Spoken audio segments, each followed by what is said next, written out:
여러분 안녕하십니까. 전격시사 고성국입니다.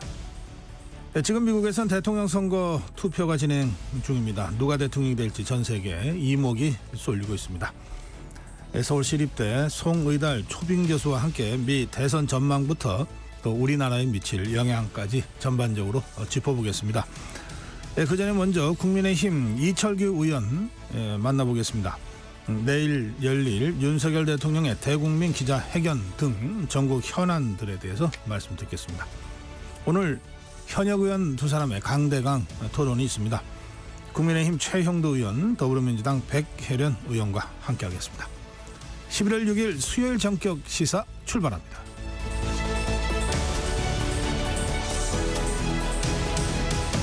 네, KBS 라디오 전격 시사 지금 유튜브 라이브로 생방송 함께 하실 수 있습니다.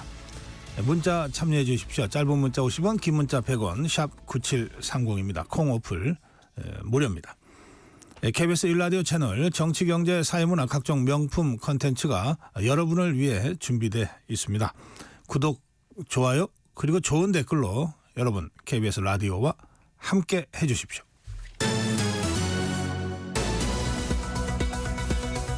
네, 뉴스 브리핑입니다. 세계일보 이현미 기자입니다. 이 기자 어서 오세요. 안녕하세요. 네, 지금 미국 대선이 진행 중이죠. 네, 차기 미국 대통령을 뽑는 선거가 우리 시간으로 어제 오후 2시부터 시작이 됐고 오늘 오후 3시에 종료됩니다. 미국은 같은 나라 안에서 시차가 있기 때문에 주별로 투표 시작 시간이 다른데요. 북동부에 있는 뉴햄프셔주가 가장 먼저 투표를 시작했고 대선 승패를 좌우할 7개 경합주 중 한 곳인 서부의 네바다주가 가장 늦게 종료를 합니다. 전체 선거인단 538명 가운데 270명을 먼저 확보하면 승리하게 되는데요. 당선 윤곽이 나오기까지는 시일이 좀 걸릴 수도 있습니다. 경합주 가운데 개표가 비교적 빨리 이뤄지는 조지아와 노스캐롤라이나 같은 곳이 전체 윤곽을 보여줄 텐데요. 이들 주에서 결과가 한 후보의 압도적 승리로 끝나면 오늘 오후라도 승패를 가늠할 수 있겠지만 박빙승부가 이어지면 경합주 개표가 다 끝날 때까지 지켜봐야 합니다. 지난 두 차례 대선에선 가장 핵심 승부처로 꼽히는 펜실베니아에서 승리한 후보가 대통령이 됐는데 조 바이든 대통령 때는 투표가 끝난 지 4일 뒤에야 펜실베니아에서 결과가 나왔고 그 직후 바이든 대통령의 당선이 확정됐습니다. 그렇다 보니 해리스와 트럼프 후보 모두 이 지역에서 막판 유세를 했는데요. 해리스 후보는 미국은 공포와 분열의 정치에 지쳤다며 우리 동료 미국인을 적이 아닌 이웃으로 보는 새로운 길로 나아가야 한다고 호소했고 트럼프 후보는 바이든 해리스 정부의 무능을 심판하자며 미국을 구해야 한다고 강조했습니다. 두 후보는 미국의 외교와 안보 정책을 놓고 극명하게 다른 인식을 갖고 있어 누가 대통령이 되느냐에 따라 전 세계 안보 지형이 흔들릴 것으로 보입니다. 네, 정치권 소식 가겠습니다. 임기 반환점을 앞둔 윤석열 대통령이 내일 대국민 기자회견을 하는데 주제 시간 제한 없이 기자들의 추가 질문에 대한 답변까지 하는 그런 담화 형식의 기자회견이라고요? 네, 대통령실은 어제 윤 대통령의 기자회견 일정을 알리며 일문일답을 통해 국민이 궁금해하는 모든 사안에 대해 소상히 설명할 것이라고 밝혔습니다. 윤 대통령은 내일 용산 대통령실에서 일종의 끝장 토론 형식의 기자회견을 열 예정입니다. 지난 5월 회견 때만 해도 윤 대통령이 집무실에서 20분 이상 국정 성과를 설명하는 간담회를 먼저 했고 이후에 브리핑룸으로 이동해 각 분야별로 시간을 정해놓고 기자들의 질문을 받았는데요. 이번에는 그러한 형식 없이 자유롭게 후속 질문을 받으면서 질문이 더 나오지 않을 때까지 질의응답을 이어간다고 합니다. 네. 아무래도 윤 대통령과 정치 브로커 명태균 씨와의 통화와 김건희 여사 의혹과 같은 민감한 이슈에 대한 질문이 이어질 텐데요. 윤 대통령이 직접 자세히 설명하며 의혹을 해소하려는 것으로 보입니다. 당초 대통령실은 이번 달 말에 기자회견을 하는 방안을 검토하고 있었는데 국민의힘 추경호 원내대표가 그제 대통령과의 면담에서 갑자기 일찍 해달라고 건의를 했고 대통령실 참모들도 같은 의견을 내면서 윤 대통령이 회견 일정을 앞당긴 것으로 전해졌습니다. 국민의힘 한동훈 대표는 이에 대해 국민의 눈높이가 맞는 담화가 되길 기대하고 반드시 그래야 한다고 말했습니다. 네, 부동산 관련 소식입니다. 정부가 수도권의 그린벨트를 풀어서 주택 5만 가구를 공급하는 계획을 발표했습니다. 네, 국토교통부는 어제 수도권 4개 지역의 그린벨트를 해제하고 총 5만 가구의 신규 택지를 공급하겠다고 밝혔습니다. 정부가 수도권의 그린벨트를 해제하는 건 12년 만인데요. 주택 공급 부족으로 서울과 수도권 집값이 계속 들썩이고 있어 새 카드를 내놓은 것으로 보입니다. 네. 현 정부는 재개발, 재건축 활성화로 수도권 공급을 늘리겠다는 입장인데 여소야대 국회에서 법적 보완이 쉽지 않고 또 고물가에 따른 비용 상승과 주민들 간의 갈등으로 계획만큼 속도가 나지 않고 있기 때문입니다. 네. 후보지는 4곳인데 서울 서초구 서리풀 지구에 2만 가구를 공급하고 경기도 고양대국 역세권에 9천 가구, 또 경기도 의왕과 의정부에 각각 14,000가구와 7,000가구를 공급할 계획입니다. 네. 이 가운데 강남 생활권인 서초 서리풀 지구가 가장 눈길을 끄는데요. 정부는 서리풀 지구에 공급되는 2만 세대 중 1만 1,000호를 신혼부부용 장기 전세주택 2로 공급하겠다고 밝혔습니다. 이 제도는 신혼부부가 10년간 전세로 살면서 아이를 낳으면 최대 20년까지 살게 해주는데 20년을 다 채우면 시세보다 저렴하게 분양해주는 공공임대주택입니다. 네. 정부는 지금으로부터 5년 뒤에 분양을 시작하고 7년 뒤엔 첫 입주가 가능하도록 추진하겠다는 입장인데요. 토지 보상을 얼마나 빠르게 할 수 있을지가 관건으로 꼽힙니다. 네, 다음 소식 가겠습니다.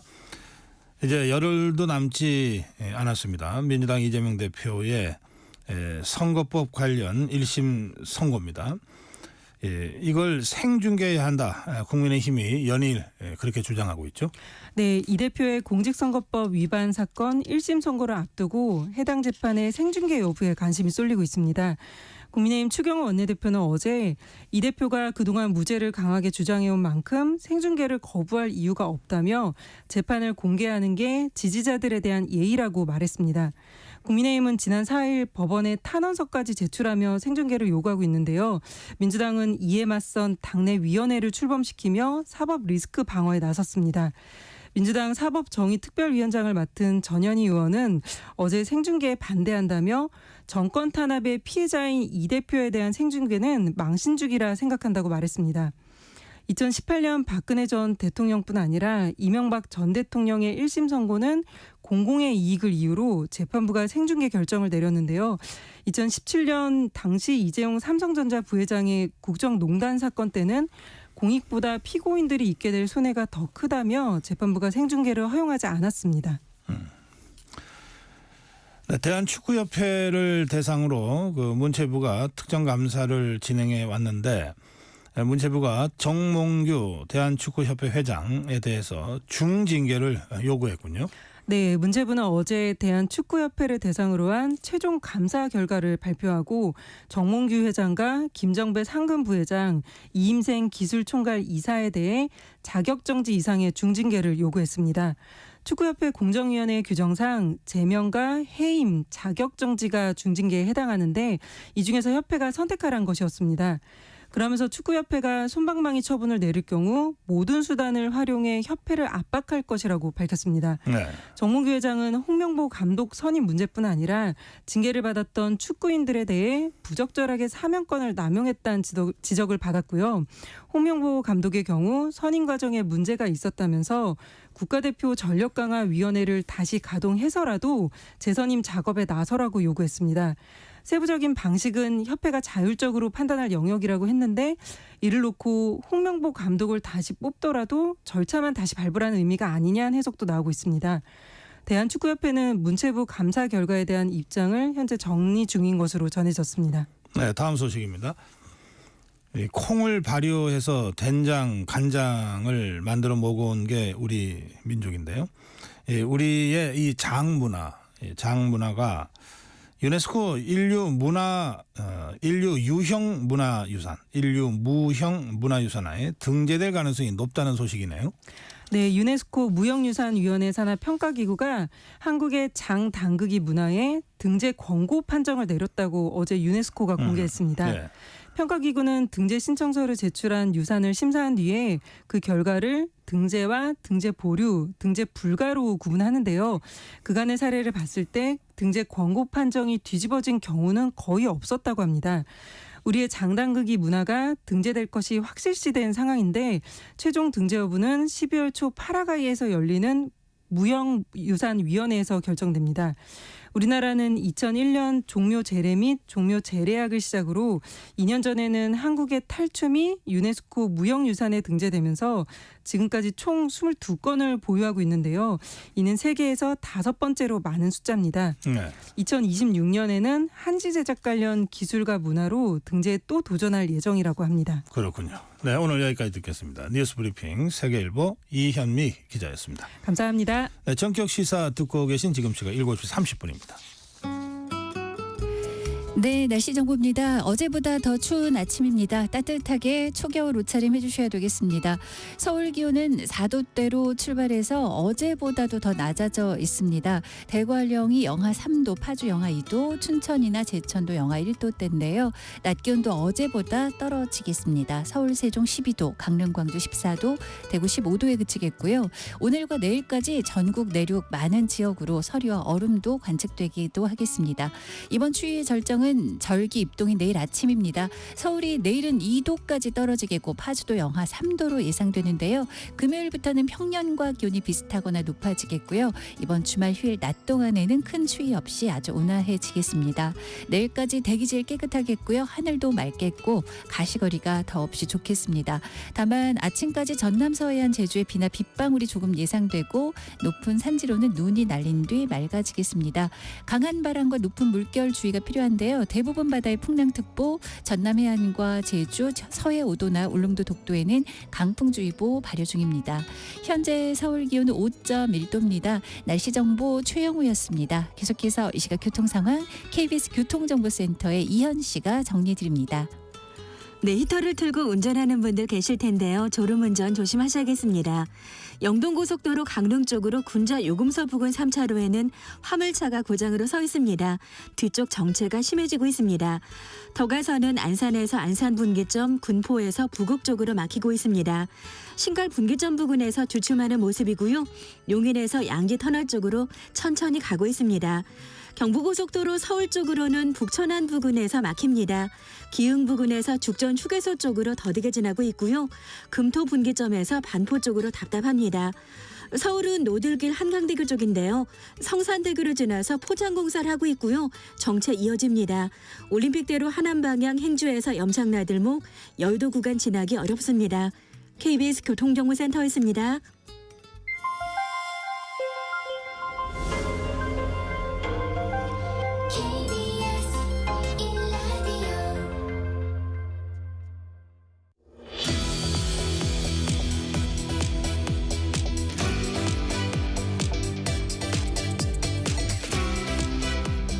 네, 내일 윤석열 대통령이 대국민 소통 자리를 가질 예정입니다. 임기 반환점을 앞두고 대국민 기자회견 그리고 이른바 끝장 문답 이걸 진행한다고 대통령실에서 알렸습니다. 어떤 메시지가 나올지 이목이 주목되고 있는 상황입니다. 국민의힘 이철규 의원 전화로 만나보겠습니다. 의원님 안녕하세요. 네, 안녕하세요. 이철규입니다. 네, 반갑습니다. 네, 오랜만입니다. 네, 오랜만입니다. 예, 윤석열 대통령 대국민 기자회견 어떻게 전망하십니까, 의원님? 네, 아마 이번에 임기 반환점을 앞두고 대통령께서 직접 국민들 앞에 그동안의 국정 성과도 말씀하시고 또 요즘 국민들께서 궁금해하시는 현안들이 여러 가지 있지 않습니까? 이런 현안들에 대해서 아마 거침없이 진솔하게 말씀하시리라 생각을 합니다. 그동안 윤석열 대통령의 국정 운영 방식을 보면은 폐할 일이 있을 때 좌고면하지 않고 해오셨지 않습니까? 아마 이번 대국민 담화와 기자회견을 통해서 우리 국민들께서 궁금해하시고 또 우려하시는 부분에 대해서 소상한 설명이 있지 않겠느냐 이런 기대를 하고 있습니다. 네. 지금 대통령실에서 나오는 얘기를 보면 우선 프롬프트는 불가능할 것 같고요. 어떤 질문을 어떻게 할지 모를 테니까 시간도 제한이 없고 주제도 제한이 없고 그리고 통상 이제 대통령과의 기자회견 보면 기자가 질문하고 대통령이 답변하면 다음 주제로 넘어가는데 추가 질문이 허용이 안 되는데 이번 경우에는 네. 추가 질문도 끝까지 받겠다. 네. 이런 얘기가 나오고 있거든요. 네. 네, 아마 진솔하게 있는 그대로를 국민들께 말씀드리겠다는 생각이 아니신가 생각이 되고요. 네. 지금까지 많은 지도자들의 대통령들의 기자회견이 있었지만 대개가 이렇게 만들어지고 또 준비된 자료에 의한 그런 대담이나 또 이 기자회견인데 이번에는 아마 그런 거 없이 진솔하게 국민과 소통하시겠다는 의지의 표현이 아닌가 생각이 됩니다. 예. 그런데 원래는 이제 11월 말쯤에 좀 준비된 기자회견을 할 거라고 하는 이제 예상 보도들이 많이 나왔는데 갑자기 당겨졌거든요. 그리고 그 과정을 대통령실이 발표한 직후에 추경호 원내대표가 이렇게 설명을 했어요. 급하게 대통령실에 면담을 했고 그리고 기왕 할 거라면은 그 순방 전에 좀 빨리 하는 게 좋겠다라고 건의를 했고 그 건의를 대통령이 받아들였다. 이렇게 그 배경 설명까지 했습니다. 네, 아마 대통령께서 배경 설명을 했다면 그게 맞을 거고요. 네. 그러나 뭐 11월 말이 아니라 이 해외 순방을 앞두고 또는 다녀와서 하실 거냐의 문제만 있을 뿐이지 대국민 담화와 기자회견은 이미 대통령께서 준비되고 결정된 것으로 알고 있습니다. 다만 그 시기가 며칠 당겨졌고요. 당겨진 배경에는 추경호 원내대표의 그런 진솔한 현상 설명, 그러니까 현재 이 국민 여론이라든가 이런 걸 고려했을 때 하루라도 빨리 하셨으면 좋겠다라는 이런 건의가 있었던 것으로 알고 있습니다. 네. 그런데 추경호 원내대표의 설명이 있은 직후에 한동훈 대표는 이 언론 보도를 보고 알았다 이렇게 밝혔어요. 그 바람에 뭐 한동훈 대표가 또 패싱된 거냐 뭐 이런 얘기들도 나오고 있던데요. 거기에 대해서는 제가 뭐라고 말씀드릴 바가 없습니다. 아마 그것은 아마 원내대표가 아마 의원들의 이런 입장이라든가 뜻이라든가 이런 걸 수렴해가지고 아마 이 건의를 물밑에서 건의를 하고 소통이 이루어진 것을 알고 있을 뿐입니다. 알겠습니다.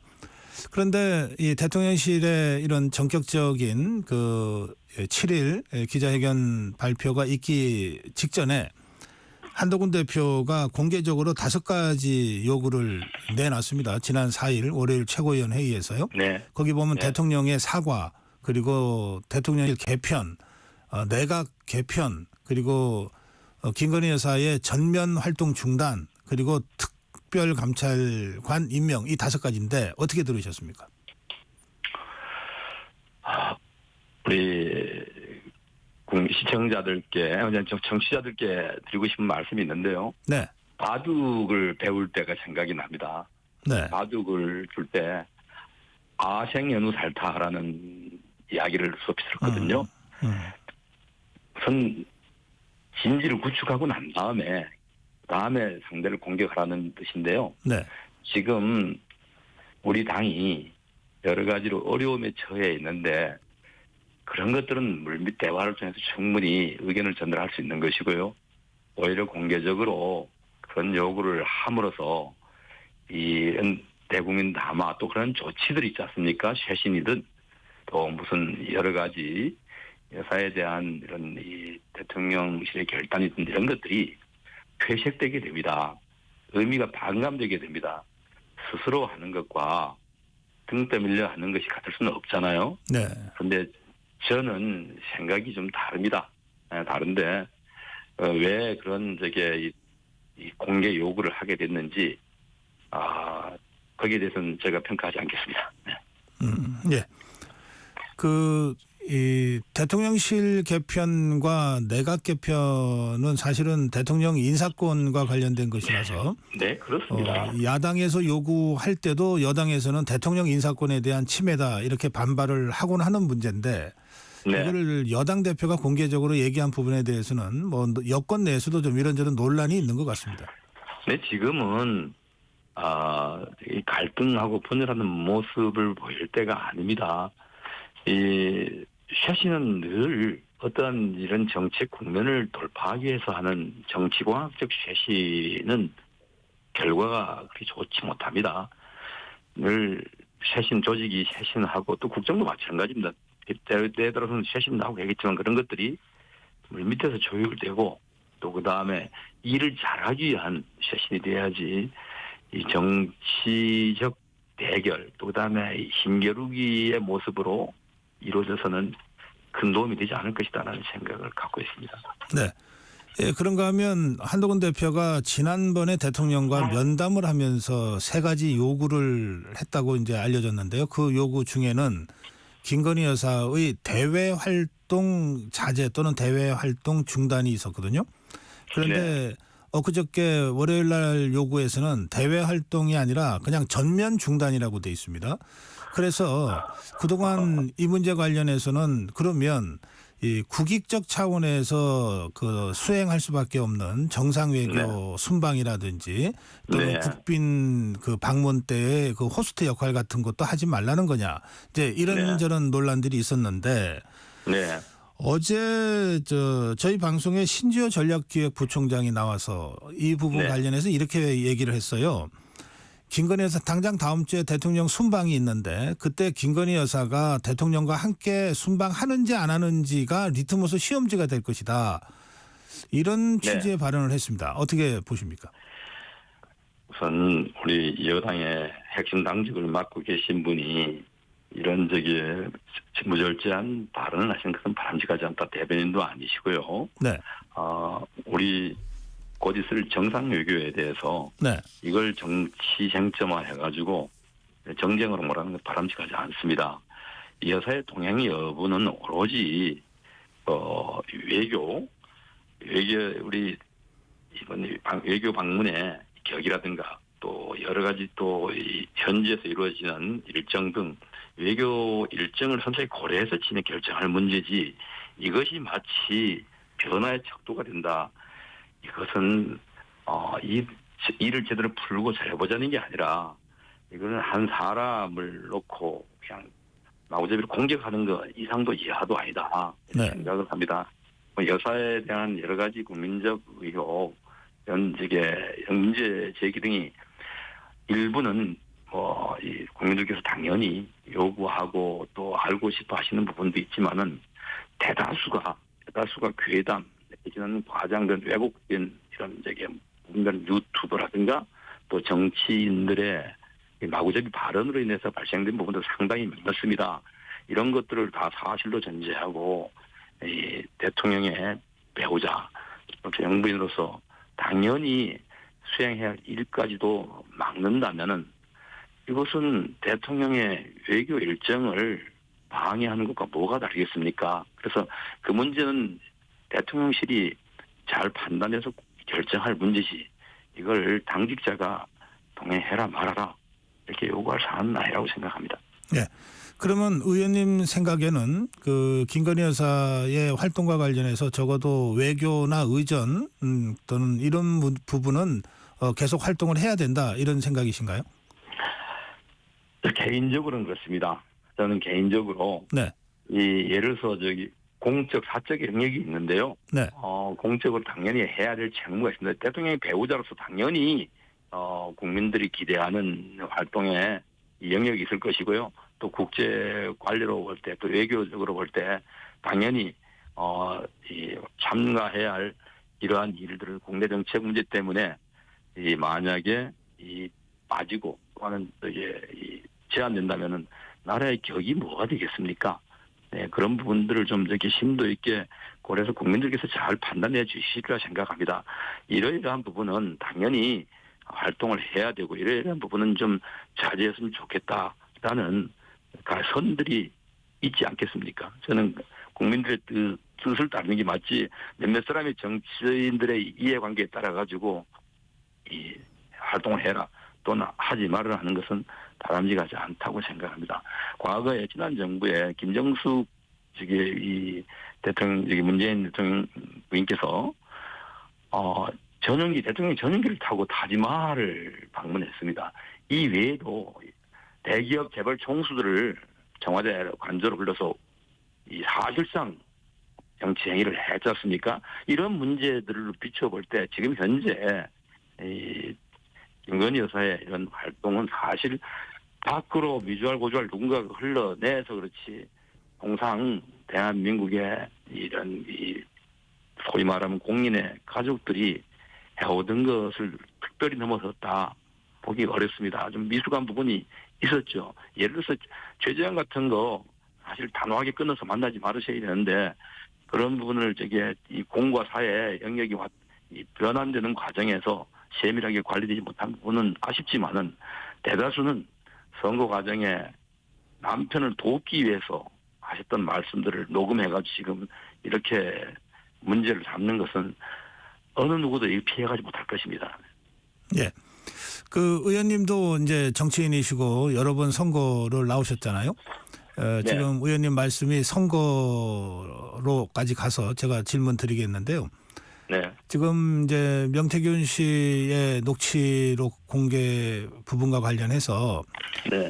그 대통령 후보 부인으로서 대통령은 단호하게 이 정치 네. 브로커 명태균 씨와의 관계를 끊고 정리해버렸지만 후보 네. 부인으로서는 어떤 형태로든 그 잡음이 나거나 또는 나쁜 소리 하고 다니지 못하게 하기 위한 관리를 했던 것 같다. 이런 이야기들이 나오던데 후보 부인들이 어떻게 움직입니까? 선거 때? 아니 선거가 되면은 네. 선거를 해본 사람들은 알잖아요. 선거에 후보 혼자서만 합니까? 온 가족이 도와주지 않고 선거를 할 수 있겠습니까? 또한 선거를 또 특히나 처음 하는 우리가 지역에 선거를 몇 번씩 치러도 모든 이 찾아오는 또 선거 전문가라는 사람 다 파악하지 못하는데 대통령 선거라고 처음 치르는 분에게 네. 특히나 당 대표 그다음에 당의 이 전문가라고 하는 당시 이준석 대표 또 김종인 또 전 비대위원장 예. 함성득 교수 같은 전문가들이 괜찮은 사람이라고 추천한다면 당연히 그분들의 도움을 받고 조언을 들어야 될 거 아닙니까? 그 조언을 듣고 하는 과정에서 보니까 아니다 싶으면 거리를 두고 끊는 겁니다. 네. 그런데 그걸 선거 때 그 사람하고 교유했다 또 대화했다 해가지고 그렇게 마구잡이 공격을 한다면은 선거를 누구하고 치릅니까? 예. 그거는 선거를 치러보지 않은 사람들이 또는 선거가 무엇인지 제대로 모르는 사람 입장에서 하실 수 있는 얘기는 모르겠습니다만은 선거 때는 별의별 사람들이 다 찾아와서 본인이 선거 전문가니 뭐니 하고 도움을 주겠다고 하는데 그 도움을 주겠다는 것이 불법이 아니고 선거 표로 도움을 준다는데 그걸 마다할 수 있는 후보가 대한민국에 있겠습니까? 예. 그 선거 과정 얘기가 나오니까 우리 이철규 의원이 조금 목소리 톤이 올라가시네요. 억울한 점이 많으신 것 같습니다. 그 얼마 전에 알고서는 도저히 이해할 수 없다 오히려 네. 그런 생각입니다. 네. 예, 얼마 전에 신용환 전 교수라는 사람이 이 대선 당시 윤석열 캠프의 핵심 참모진이 명태균 보고서를 공유했다, 전략회의했다 이런 의혹을 제기한 데 대해서 의원님이 바로 이걸 허위사실로 신용환 전 교수를 고소했습니다. 네. 이거 왜 그렇게 적극적인 행동을 하신 겁니까? 아니 제가 우리 사회 보면 저는 그 신용환 같은 사람을 교수하면 지금 되게 성실하게 학생들 가르치고 있는 우리 교수님들 명예가 질질까 봐 제가 네. 교수란 말에 동의하지 않습니다. 아, 예. 네, 목사니 뭐니 하면서 가짜 목사인지 진짜 목사인지 모르더니 목회는 하지 않고 이 공작질하는 목사라는 자칭 사람들 또 교수라는 사람이 강의를 얼마나 했는지 모르지만은 정치 공작에 동참하는 이런 사람을 교수라고 존중하고 싶지 않은데요. 네. 그 사람은 이러한 실책 진실을 밝히고 문제를 지적하자는 게 아니라 더불어민주당의 이 당원으로서 더불어민주당의 정치 공작에 동조하는 사람으로 저는 생각을 합니다. 네. 전혀 사실이 아니고요.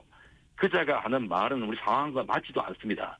저는 윤재욱 상황실장의 회의 멤버도 아닙니다. 또한 우리 당 캠프나 저는 선거 당시에 이런 이 찌라시 같은 돌아다니는 자료를 참고한 사실도 없습니다. 네. 오로지 여의도 연구원과 갤럽, 또 칸타타니 한국 리서치 등 이런 신뢰할 수 있는 기관에 의뢰해가지고 받은 자료만 참고했습니다. 또한 그러한 자료도 그런 자료가 공유한 사실이 없습니다. 극소수의 핵심 관계자만 열람하고 참고했을 뿐이지 네. 그걸 회의석상에서 여론조사 결과를 공개하는 캠프가 어디에 있습니까? 말이 되는 소리를 왜 이렇게 합니까? 예. 그런 자의 재치허에 이걸 그 부안해동해가지고 같이 온통 나라를 시끄럽게 만드는 민주당의 행태는 오로지 15일과 25일로 예정된 이재명의 사법 이 리스크 이걸 덮기 위한 정치 공세에 불과하더라고 명확하게 말씀드립니다. 알겠습니다. 선거가 가까워질수록 여론조사가 워낙 민감한 자료이기 때문에 어느 캠프든지 간에 극소수만 공유하고 때로는 이 후보도 흔들릴까 봐 후보한테도 보고를 안 하는 여론조사도 있다고 저도 알고 있거든요. 네. 여론조사 결과는 선거 이 캠프의 핵심 관계자들이 전략을 수립하는데 방향을 설정하거나 할 때 경고하는 것이 이걸 회의에 참석한 실무자들이 왜 알아야 됩니까? 더더군다나 신용환이라는 사람은 우리의 핵심 멤버도 아닙니다. 그냥. 예, 알겠습니다. 전략관도 왔다 갔다 하는 사람에게 무슨 여론조사 결과를 갖다 공유하고 그러한 걸 또 파일로 줬다는 것입니다. 그자가 가지고 있는 파일을 역추적을 하게 되면은 어디서 나왔는지 밝혀질 것이니까 수사당국에서 철저히 조사해 주기를 갖다 다시 한번 촉구하는 바입니다. 네, 지금 더불어민주당에서는 이 신용환 전 교수를 그 공익제보자 2호로 지정했습니다. 네. 아니 더불어민주당이 공익제보자로 이 정상적인 공익제보자로 이 추대하고 또 인정해서 많은 국비를 또 쓴 윤지호라는 사람이 있습니다. 아, 예. 네. 거기에 당시 더불어민주당 중진 의원이 부안해동에서 앞장서서 거기에 함께했던 더불어민주당 의원들 부끄럽지 않습니까? 아니 그런 거짓말쟁이를 갖다가 앞세워가지고 이 상대당을 갖다가 정치적으로 공격해대던 이런 DNA는 언제쯤 버려질 건지 정말 되묻고 싶습니다. 그분이 왜 공익제보자가 됩니까? 그렇게 정치 공작에 가담한 공작 가담자일 뿐이다. 저는 이렇게 단정하고 싶습니다. 예. 그 민주당이 지금 지난 주말에 그 장애 집회를 한 데 이어서 이번 주말에도 그 시민단체들과 공동 집회를 연다고 합니다. 지난 토요일 날 있었던 장애 집회가 몇 명이 모였는지에 대해서는 워낙 차이가 많은 주장들이 있어서 뭐 제가 일일이 거론하지 않겠습니다.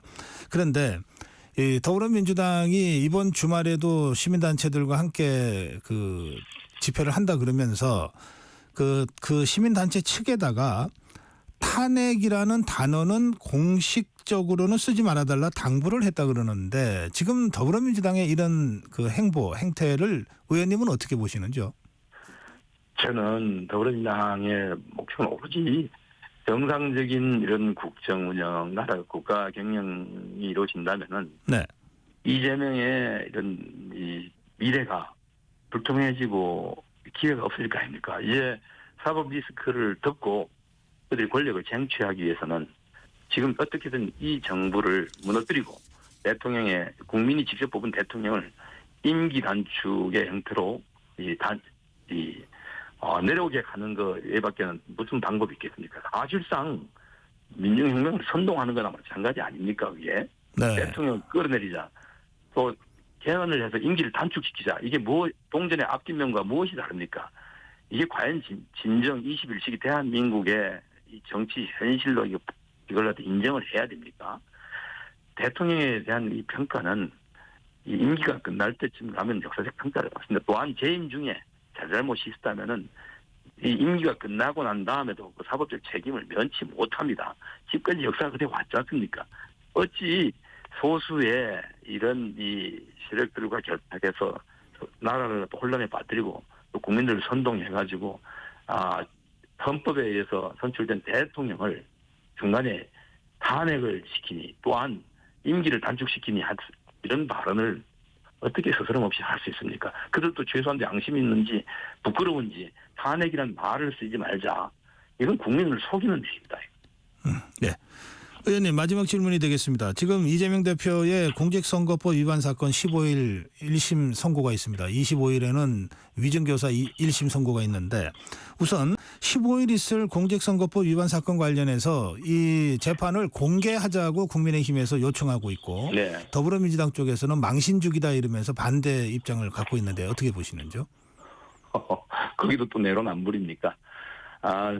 지난 문재인 정부 당시 박근혜 전 대통령 또 이명박 전 대통령 그분들은 다 대통령직에서 봐야 내려오신 분들이 임기를 마치고 야인으로 돌아오신 분들입니다. 그분들에 대한 재판을 할 때 공개를 그들이 주장해가지고 공개가 됐지 않습니까? 네, 공개했었죠. 공개될 때 뭐라고 했습니까? 당시 피고인들이 인권을 이 이유로 비공개해달라고 할 때 어떻게 공개했습니까?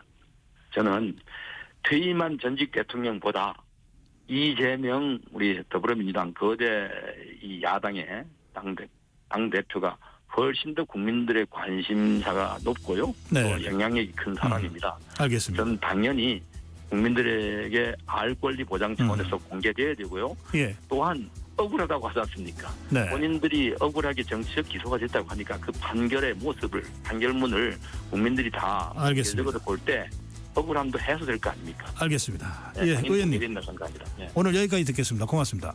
네네. 국민의힘 이철규 의원이었습니다. KBS 라디오 기후 위기 대응 캠페인 지구를 네, 안녕하세요. 에너지시민연대 홍혜란이라고 합니다. 전기 1kWh를 줄여도 요금 전략과 함께 온실가스도 줄여질 수가 있는데요. LED 등이나 이런 고효율 전등으로 바꾸는 방법, 그다음에 사용하지 않는 조명을 소등하는 방법 등이 있을 수 있겠고요. 특히 에너지 소비효율 등급 1등급 제품을 사용하게 되면 온실가스 감축은 물론이거니와 한 월 2,000원에서 4,000원 정도의 전기 요금도 절약할 수 있습니다. 비데라든지 전기밥솥, 셋톱박스 등은 계속 사용하지 않는데도 대기 전력이 흐르게 돼서 에너지를 낭비할 수 있게 됩니다. 그래서 사용하지 않는 전자제품 플러그를 뽑는 게 가장 중요하고요. 겨울철 실내 적정 온도는 18도에서 20도가 되겠습니다. 가장 중요한 건 실내 적정 온도를 지켜줌으로써 건강도 챙기고 에너지도 전략하는 방법이 될 수 있겠고요. 방방마다 난방 밸브가 따로 되어 있는데 안 쓰는 방에 난방 밸브를 잠그기만 하더라도 월 한 32,000원 정도의 에너지 요금을 절약할 수 있는 방법이 되겠습니다. 에너지 절약 방법은 우리 국민들이 모두 다 알고 계신 것입니다. 작은 것이라고 해서 소홀해하지 말고 내 행동으로 습관화할 때만이 에너지 절약도 하고 기후 위기에도 참여하게 되는 그런 좋은 습관이 될 수 있겠습니다.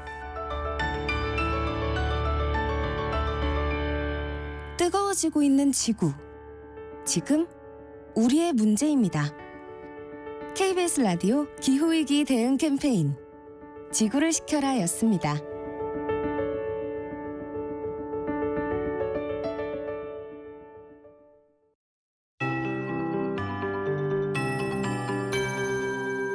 KBS 58분 날씨. 서울은 현재 기온 4.9도입니다. 어제보다 기온이 약 1도가량은 더 내려앉아 있는 추운 아침입니다. 따뜻하게 다들 옷차림하고 출근길 나서야 되겠는데요. 영하권으로 떨어진 곳도 상당히 많습니다. 대관령 영하 3도대, 파주 영하 2도, 춘천이나 홍천, 제천 영하 1도대고요. 낮 기온도 어제보다 낮겠습니다. 서울, 세종이 12도에 그치겠습니다. 강릉, 광주가 14도, 대구 15도, 부산, 제주 17도 등으로 주로 중부 지방이 15도 이하의 낮 기온을 보이겠습니다. 오늘과 내일은 이에 따라 전국 내륙 많은 지역으로 서리와 얼음도 관측이 되겠고요. 추위의 절정은 오늘이 아니라 내일입니다. 절기 입동이 내일 아침 서울은 2도까지 기온 내려앉고 파주는 영하 3도까지 떨어지겠습니다. 다만 내일 아침에 추위의 절정을 이룬 뒤에 내일 낮 기온부터는 서서히 오름세를 띠겠고요. 금요일부터는 평년보다 기온이 높아지겠고 이번 주말 휴일 낮 동안에는 큰 추위가 없이 따뜻하겠습니다. 오늘과 내일 대기질이 깨끗하겠고 하늘도 맑겠습니다. 다만 아침까지는 전남 서해안과 제주에 비나 빗방울이 조금 떨어질 수 있겠고요. 낮아진 기온 속에 강한 바람, 높은 물결 주의 필요합니다. 대부분 바다에 풍랑특보, 일부 전남 해안, 제주, 서해오도, 울릉도, 독도에 강풍주의보 발효 중입니다. 지금 서울 기온 4.9도입니다. 최영우였습니다.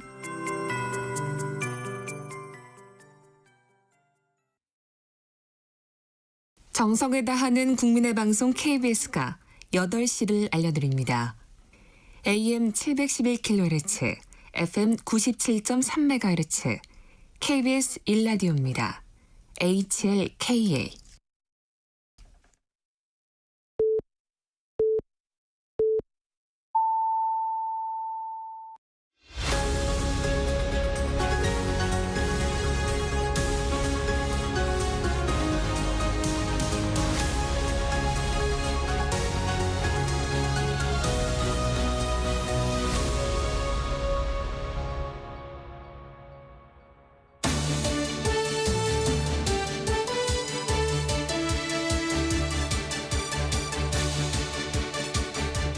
강대강 토론입니다. 한 주의 한가운데 매주 수요일 국민의힘 더불어민주당 두 현역 의원들이 나오셔서 주요 정치 현안을 끝장 토론하는 시간입니다. 국민의힘 최형두 의원 나오셨습니다. 네, 안녕하십니까. 더불어민주당 백혜련 의원 나오셨습니다. 안녕하세요. 네, 내일 대통령 기자회견이 예정돼 있습니다. 뭐 11월 말쯤 할 것이라고들 보도가 됐었는데 내일로 앞당겨졌습니다. 뭐 앞당겨진 과정에 대한 이야기들도 좀 있고 그렇습니다. 자, 이 상황 어떻게 보고 계신지 또 어떻게 전망하시는지 국민의힘 최형두 의원부터 발언 시작하시죠. 네, 당초에는 대통령실에서는 아마 G20, G20 세계 주요 대륙의 주요 국가들이 모이는 그 세계 정상회의를 다녀온 뒤에 이렇게 여러 가지 소회를 밝히는 걸 하려고 했던 계획이었던 것 같습니다. 그런데 상당히 지금 중요한 상황이기 때문에 뭐 한동훈 대표도 여러 차례 이제 요청을 했습니다만 추경호 원내대표가 그 전날 용산에 가서 별도로 다시 만났다고 합니다. 대통령도 만나고 직접 대통령도 만나서 이거 기자회견을 앞당기면 좋겠다고 해서 이제 날짜가 7일로 정해졌다고 합니다. 당초는 임기가 딱 절반을 돌아서는 시점이죠. 예, 그 시점이기도 하고 해서 이게 지금 여러 기대가 지금 걸려 있습니다. 예, 백혜련 의원님. 네, 뭐 지금 명태균 씨 녹취가 이제 발표되고 나서부터 지금 윤석열 대통령 그리고 김건희 여사에 대한 국민들의 감정이 한계치에 다다른 상황입니다. 거기다가 이제 갤럽 조사에서 대통령의 지지도가 19%, 10%대로 떨어지는 충격적인 상황이 왔기 때문에 국민의힘 입장에서도 정말로 지금 뭔가 특단의 조치가 필요하다 그런 공감대는 있을 수밖에 없는 상황이라고 봅니다. 그래서 아마 이제 추경호 원내대표가 가서 건의를 한 것으로 보이는데요. 또 여기서 근데 주목할 게 또 한동훈 대표 패싱하고 지금 결국 추경호 대표가 가가지고 대통령실과 단판 짓는 이런 형태로 나타났거든요. 여기에서 또 국민의힘의 갈등 상황이 그대로 드러난 거 아닌가 싶어요. 그러니까 저는 윤석열 대통령이 한동훈 대표를 지금 뭐 무시하고 상대하지 않으려고 하는 것까지도 또 이해가 가는데 추경호 원내대표까지 그 장단에 맞추는 거는 참 이해하기 어려운 것 같습니다. 그걸 보자면은 이제 한동훈 대표 요청과 그 용산에 이제 얘기에 대한 어색한 관계 이런 것들에 대해서 원내가 힘을 다 합쳐서 그 문제가 그런 사안이 아니다라는 것들을 한꺼번에 확인시킨다는 의미가 있죠. 오히려 그렇게 아니 보자면은 그러니까 저는 뭐냐면요. 예. 추경호 대표가 대통령을 찾아가는 것까지는 이해가 가요. 예. 근데 최소한 한동훈 대표하고 그거에 대한 교감은 있어야 된다는 거죠. 원내대표가 당대표에게 제가 지금 대통령한테 가서 이렇게 건의를 하겠습니다. 보고는 아니어도 통지라도 해야 되는 거 아니에요? 의논, 네. 사전 의논. 네. 사전에 교감이라는데 그것조차 없이 갔거든요. 이거는 정말로 좀 문제죠. 아마 있었겠죠. 아침마다 보는 분들이 사이고 또 하나는 결과적으로는 추경호 원내대표의 방문이 그 한동훈 대표가 줄곧 이야기하던 것들을 관철시키는 그런 이제 계기가 되었기 때문에 상호 협조 관계로 봐야. 알겠습니다. 예, 저희 토론에서 여러 번 언급되고 있는 한국갤럽 조사 또 우리 백혜련 의원께서 조금 전에 언급하셨기 때문에 저희가 의무적으로 이 여론조사 개요를 또 우리 시청자들, 청취자들께 알려드려야 됩니다. 한국갤럽이 10월 29일 31일 3일간 전국 만 18세 이상 1,005명을 대상으로 무선 전화 가상번호에 전화조사원 인터뷰 방식으로 진행한 조사고요. 자세한 내용은 중앙선거여론조사심의위원회 한국갤럽 홈페이지를 참조하시기 바랍니다. 예. 자, 그런데 이제 한동훈 대표가 어제 그저께죠. 윤석열 대통령을 향해서 5가지 요구를 공개적으로 하지 않았습니까? 그리고 이제 내일 다들 이제 주목하는 게 대통령의 메시지가 과연 어느 수준으로 나올까 이거 아닙니까? 우선 아무래도 이 문제는 우리 최형두 의원께서 먼저 한동훈 대표의 5가지 요구와 또 내일 윤석열 대통령의 그 예상되는 메시지에 대해서 좀 전망을 해주시면 좋겠습니다. 이 5가지 요구라는 것이 이제 그동안 우리 당 내에서 그리고 또 국민들이 좀 바라는 것들을 다 종합하는 것이기 때문에 그것이 특별히 그 한동훈 대표가 주장하는 5가지다라고 그렇게 규정하기는 어려울 것 같습니다. 근데 사실은 그 5가지를 뛰어넘는 것이 나와야 되는데 요즘에 그저 많은 국민들이 듣고 싶어하는 것은 국민들이 듣고 싶어하는 이야기를 해야 되는데 대통령이 하고 싶은 이야기만 해서는 안 된다는 것이 이제 가장 큰 주문이고요. 가장 국민이 듣고 싶어하는 것은 바로 지금 오랫동안 이제 김 여사 문제에 대한 것이기 때문에 여기에 대한 이제 해법 같은 것이 여기 말하는 특별감청안이라든가 대외활동 중단이라든가 또 참모진 전면 개편이라든가 이런 문제들은 전부 이제 그 핵심이 이제 그 문제에 있다고 생각을 합니다. 그 문제에 대해서는 아마 대통령실도 굉장히 심각하게 생각하고 있기 때문에 대통령께서도 내일 기자회견에서는 내일이죠? 네, 내일입니다. 네. 내일 오전 10시입니다. 기자회견에 그런 내용이 담기지 않을까 생각을 합니다. 이 문제는 그래서 지금 많이 거론되는 것이 그럼 어떤 정도로 되어야 되느냐. 사실 생각해 보면 우리나라 역대 대통령이 다 가족 문제로 큰 임기 중에 큰 이제 시대에 직면한 적이 있습니다. 뭐 김영삼 대통령, 김현칠 아들 문제 그랬죠. 김대중 대통령도 재임 중에 아마 아들이 구속되고 했죠. 그리고 이제 박근혜 대통령은 가족이 없었습니다만 엉뚱한 이제 친하게 지내던 다른 이제 그 최순실 씨 때문에 이제 그런 큰 고통을 당했는데 가장 대표적으로 꼽히는 것이 이제 김영삼 대통령 때 김현칠 씨가 구속됐습니다. 아들이 구속됐는데 그 시기에 김영삼 대통령이 했던 대국민 사고 같은 것들이 정말 굉장히 지금 아마도 이런 시기에 가족 문제로 대통령이 취했던 공경에서 대통령이 어떤 태도를 취할 것인가를 보여주는 중요한 하나의 모범이 아닌가 이렇게들 이야기되고 있습니다. 백혜련 의원님. 먼저 한동훈 대표 5가지 요구를 하는 게요. 너무나 사실 핵심을 비껴간 사실 사안입니다. 저는 한동훈 대표가 정말로 대통령에게 이렇게 건의를 하려고 했으면 본인이 계속 사실 특검 얘기를 했었지 않습니까? 중립적인 특검. 최소한 그것 정도는 얘기했어야 된다고 봐요. 근데 전혀 그 핵심은 빠진 진짜 기본적인 피상적인 것만을 나열했는데 그런데 이제 대통령께서 과연 또 이것조차 받아들일 건지 이것이 또 물음표가 찍히는 건 더 문제인 거죠. 지금 저는 국민의힘에서도 지금 대통령 담화한다고 하지만 걱정하고 있을 것 같아요. 그동안에 3번의 이 대통령의 기자들과의 이렇게 간담회를 보면 더 오히려 국민들의 분노를 부추기는 그걸로 일관했던 것 같거든요. 그 명품백 사건 같은 경우에도 그냥 조금 그 인간적인 관계를 끊지를 못해갖고 그런 거다. 뭐 이런 식으로 넘어가셨고, 그리고 최혜병 사건과 관련해서도 그때도 뭐 그냥 딴소리 그냥 국방부 장관 자기가 뭐 혼냈다. 뭐 이런 식의 전혀 해법도 없고 그런 말 하고 넘어갔고, 의료대란과 관련해서 총선 앞두고도 결국 2,000명 정원만 고수하는 그런 발표를 해가지고 총선에 지는 큰 역할을 했다. 이렇게 평가받고 있거든요. 그래서 이번에도 마찬가지의 가능성이 크다. 왜냐하면 지금 시정연설의 내용도 완전히 4대 성과, 4대 개혁. 4대 개혁 끝까지 가겠다는 얘기와 오히려 잘했다. 그동안 잘해왔다. 이런 자아자찬으로 일관한 내용이었어요. 그리고 무슨 새마을대에 가서도 똑같은 기조로 말씀하셨거든요. 그래서 이 기조가 얼만큼 변할 것인가. 그렇지 않을 것 같아요. 지금은 정말 잘못했다.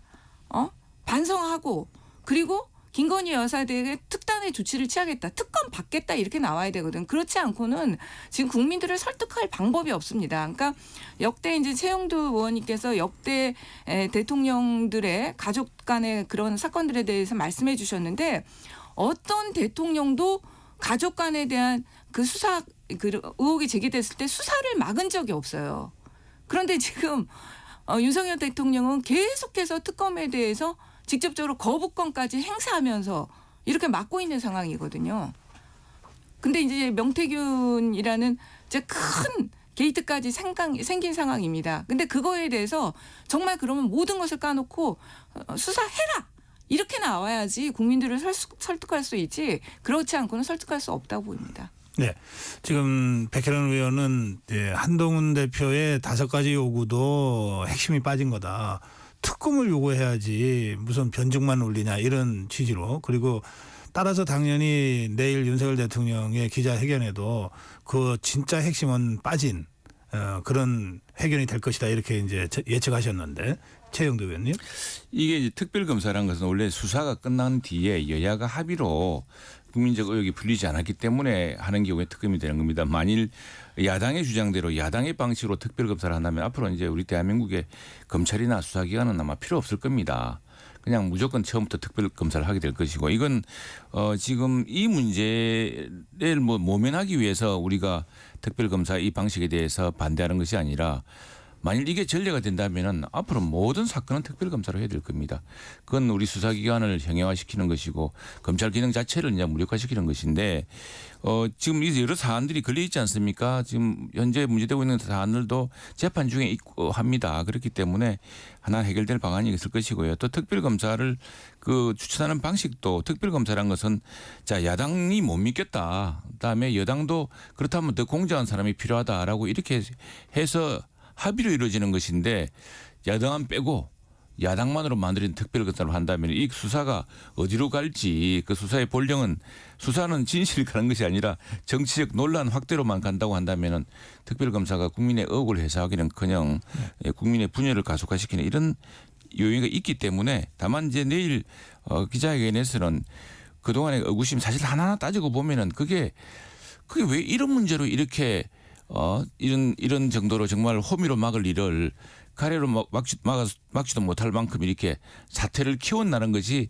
많은 국민들이 혀를 차고 안타까워 있는 대목입니다. 그러니까 그런 대목에 대해서 좀 정말 국민들이 기대하는 그런 입장 표명이 나왔으면 좋겠다는 것이 아마 그게 나오면은 특검 문제도 큰 고비를 넘어서지 않을까 생각합니다.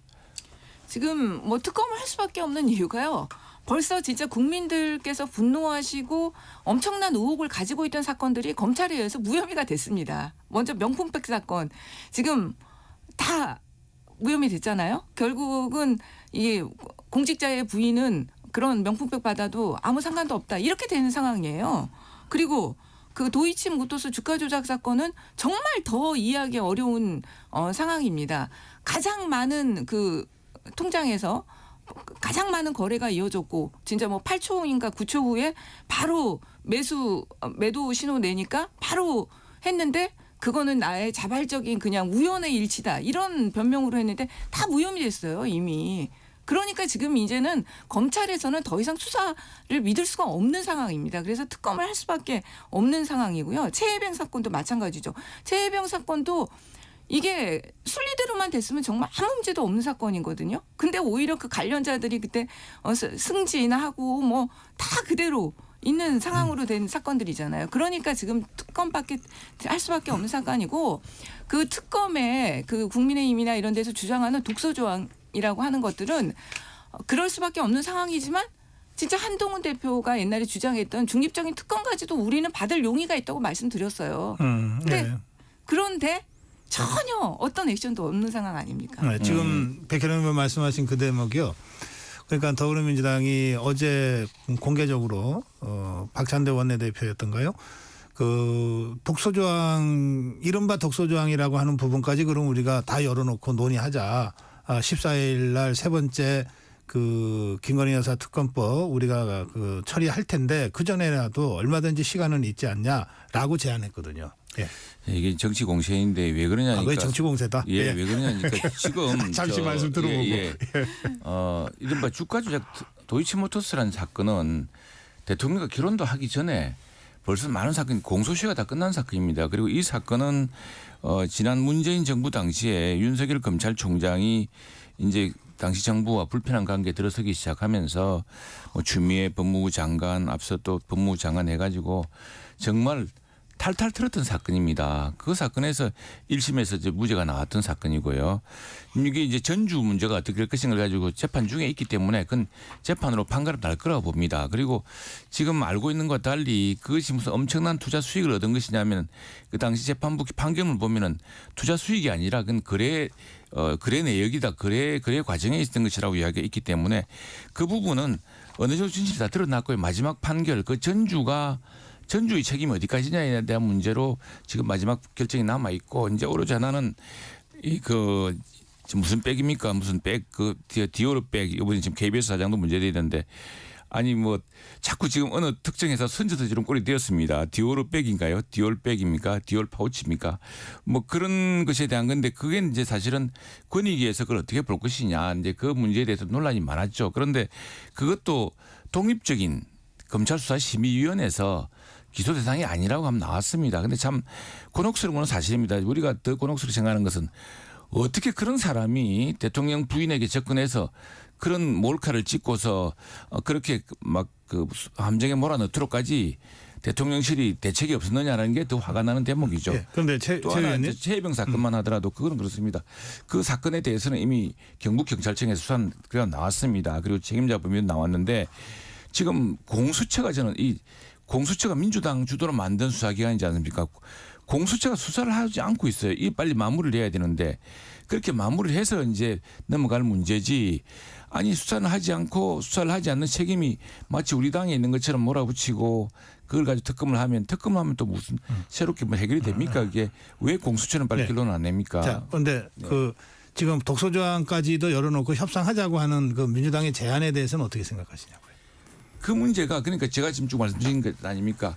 이제 그런 식으로 따지면은 모든 수사가 다 앞으로 저 국회에서 다 해야 됩니다. 국회가 사법기관화 되는 겁니다. 이제 그래서 특검 자체가 불가하다 이런 말씀이시죠. 특검 자체가 그러니까 매우 제한적으로 이루어지는 것이죠. 한동훈 대표가 그동안 중립적 특검 했던 건 완전 쉬운 거네요. 아니 그러면 그렇게 되는 거잖아요. 한동훈 대표가 지금 뭐 그때 일관되게 대표 되기 전부터 특검 중립적인 특검 주장을 했고 대표 되고 나서도 주장했던 거거든요. 그러니까 완전히 그건 문제가 있는 거고요. 그리고 어쨌든 지금 여러 사건들에 대해서 최영도 의원님이 얘기를 하셨기 때문에 저도 또 잘못된 걸 바로 잡을 수밖에 없을 것 같아요.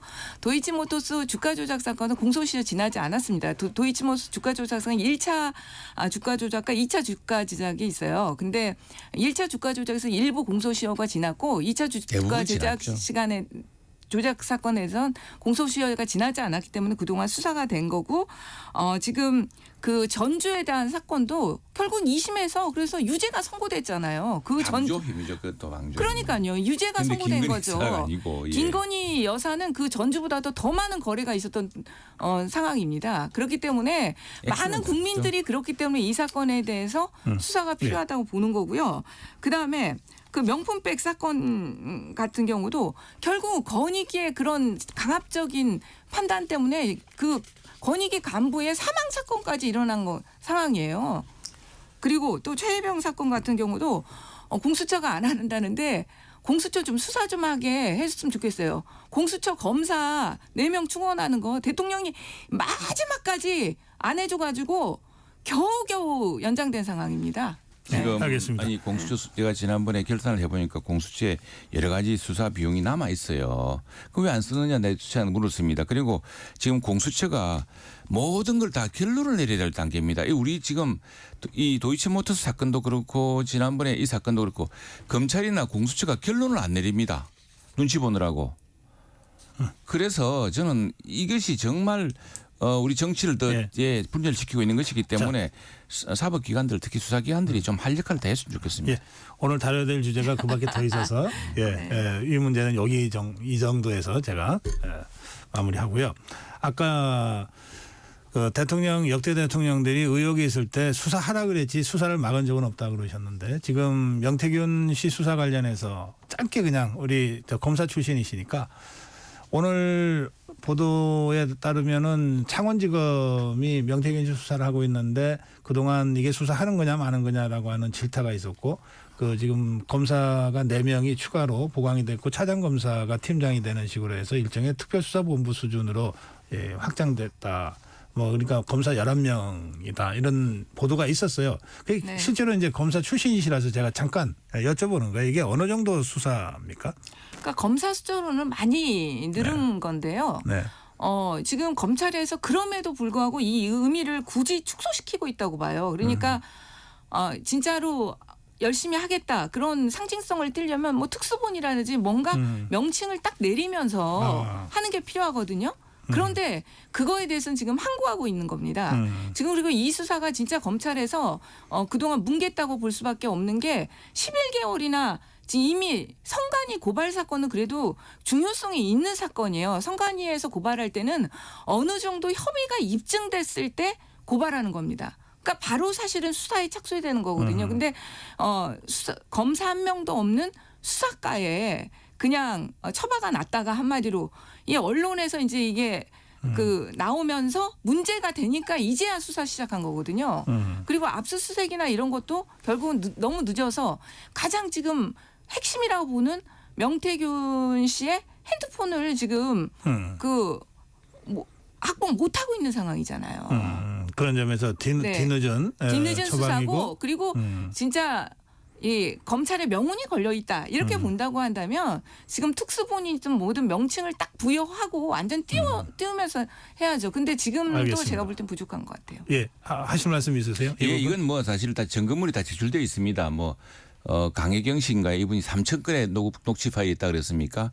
이게 다 제출되어 있다고 지난주에 김영선 전 의원이 또 검찰 조사를 받았는데 김영선 전 의원은 이 녹취 파일이야말로 나의 유일한 나의 변호인이다라고 이야기를 해요.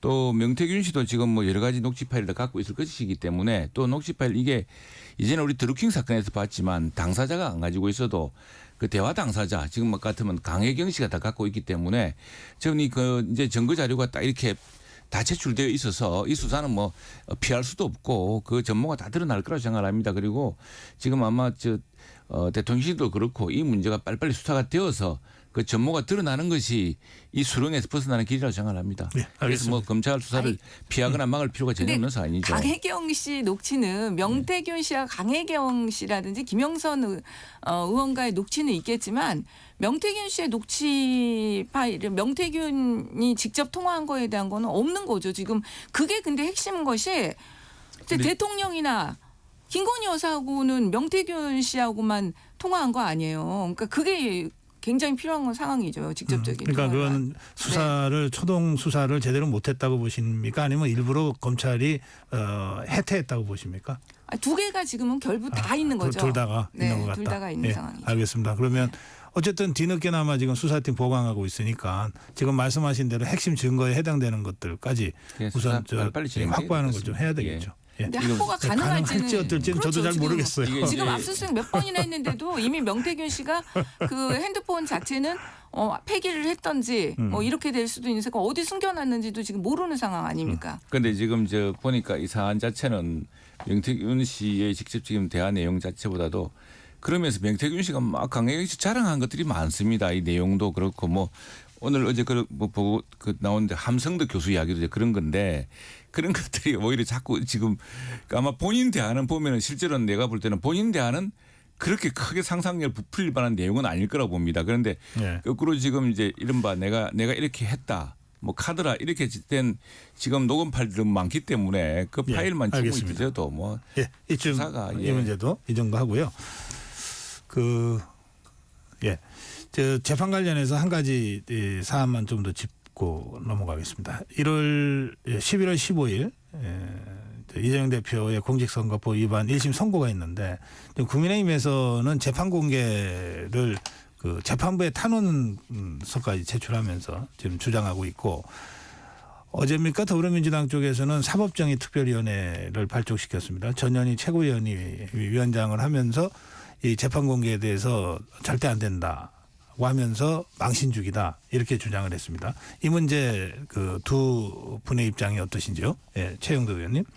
예, 이게 뭐 사실 내 같으면은 내가 이렇게 억울하게 재판을 지금 당하고 있고 억울한 기소를 당했다 할 것 같으면 공개하자고 저는 제가 스스로 공개하자고 주장할 것 같습니다. 왜 그런 거 하니까 아니 지금 이재명 대표 주장을 들어보면은 전부 검찰의 기소 내용도 소설 같은 내용이요. 그 소설도 2급 소설, 3급 소설이라는데 아니 그리고 지금 이재명 대표를 호위하는 뭐 수많은 의원들의 그 참 기세도 대단하지만 또 지금 변호인단도 짱짱하지 않습니까? 그리고 법정이라는 것이 공개되어 있기 때문에 여기서 과연 저는 제 같으면 오히려 내 재판 전략 같으면은 내가 피고인 같으면은 여기서 공개를 해서 내가 최후 변론하는 모습이라든가 또 그 검찰에서 기소하는 내용에 대해서 얼마나 그것이 말하자면 왜곡된 것인지를 공박할 수 있는 그런 장면을 다 보여줄 수 있기 때문에 이것만큼 그 무죄 판결 이전에 내가 무고함을 입증할 수 있는 좋은 전략이 없다고 생각합니다. 그런데 그걸 뭐 지금 기피하고 있는 것이고요.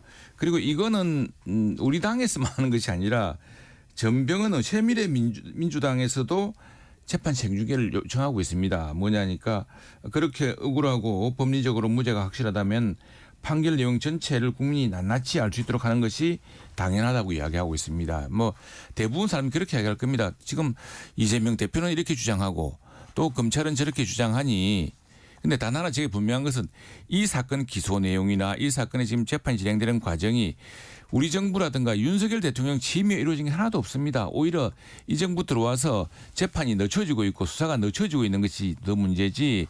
그러니까 정말 이재명 대표가 억울하고 그 기소 내용이 법리도 맞지 않고 사실관계도 엉터리라면은 이 재판을 공개함으로써 얻을 실익은 이재명 대표에게 있다고 생각하는데 네. 그걸 안 하는 걸 보면은 사실은 그렇지 않을 거다라는 거 네. 아마 그걸 스스로 반증하는 것 같습니다. 백혜련 의원님. 아니 먼저요. 이재명 대표에 대한 수사나 재판이 다 이 정부 들어와서 이루어진 거죠. 아니죠. 다 이 정부 들어와서. 이 성남시장 아니 경기지사 그러니까는 때 그때 사건 자체도 그러니까 그 오래전에 있었던 일을 이 정부 들어와서 수사한 거죠. 이 정부 들어와서 네. 수사를 못 하고 있습니다. 지금. 이 정부 들어와서 수사하고 재판을 아니 그거는 팩트인데 왜 아니 무슨 대장동 재판은 지금 재판이 진행도 안 되고 있어요. 아니 그러니까는 그 뭐 재판이 진행되고 안 되는 걸 떠나서 이 정부 들어와서 수사하고 재판이 이루어지는 건 맞잖아요. 이 정부 들어와서 아니었어요? 아니죠. 이 윤석열 정부 대통령? 들어왔다고 해서 지난번 사건을 중단할 수가 없지 않습니까? 그리고 위정교사. 이건 지난번에 영장 기각할 때 영장 기각 판사도 혐의가 소명된다라고 이야기했던 데 아닙니까? 그거는 녹취록이 편집된 녹취록을 가지고 했었던 거죠. 편집된 녹취록. 그러니까 이번에 결론 네. 나겠죠. 편집된 나고, 녹취록을 예. 가지고 한 거고. 그 대장동 사건 네. 수사는 문재인 정부 때 시작이 됐던 거고요. 대선 경선 때 그 이낙연 캠프에서 제기. 처음에 그때는 수사가 진행되지는 않았죠. 그런데 어쨌든 그때 네. 사건이 이제 입건이 네. 됐고 이제 이후에 이제 그렇게 됐고요. 다른 사건들은 이제 사건 시점 자체가 좀 다를 수 있습니다. 말씀하신 대로. 자, 그런데 네. 지금 재판 공개인데 이게 뭐 이재명 대표의 최후 진술은 이미 결심이 끝났잖아요. 네. 그러니까 지금은 이제 재판부의 판결만 있는 그 선고인데 이것을 공개할 거냐 여부인데 이래 왜 공개 못하냐 당당하다면 이런 주장에 대해서 이제 더불어민주당에서는 반대하고 계신데. 일단은 이게 정치공사라는 점에서 저희 당에서는 반대하는 거예요. 그러니까 이게 일종의 이미 그 국민의힘에서는 만약에 이제 유죄가 나거나 이제 이럴 경우에 이제 그거를 이제 모든 국민들 앞에 보여주고 싶어하는 그게 있는 것 같고 일단은 이게 무죄가 나더라도요. 이재명 대표는 한마디로 피고인의 입장에서 서 있는 겁니다. 그리고 재판장이 일방적으로 이렇게 하는 모습이거든요. 그 모습 자체가 예. 이게 국민들에게 주는 메시지가 좋지는 않은 거예요. 알겠습니다. 그러니까 일단 정치 공세고 그래서 망신 주기이기 때문에 반대한다 이런 입장이시죠? 네. 예, 잠깐 쉬었다가 다시 오겠습니다.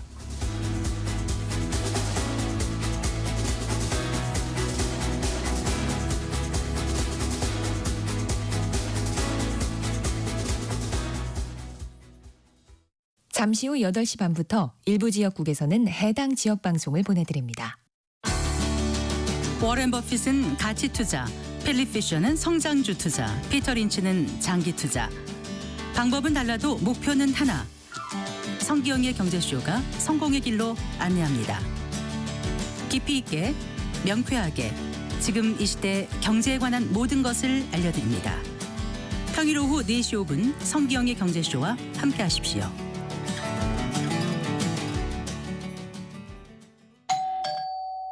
편지 왔습니다. 퇴근길 지친 당신에게 힘이 되는 뉴스를 전해드립니다.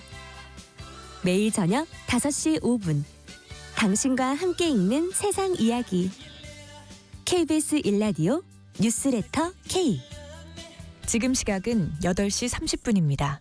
KBS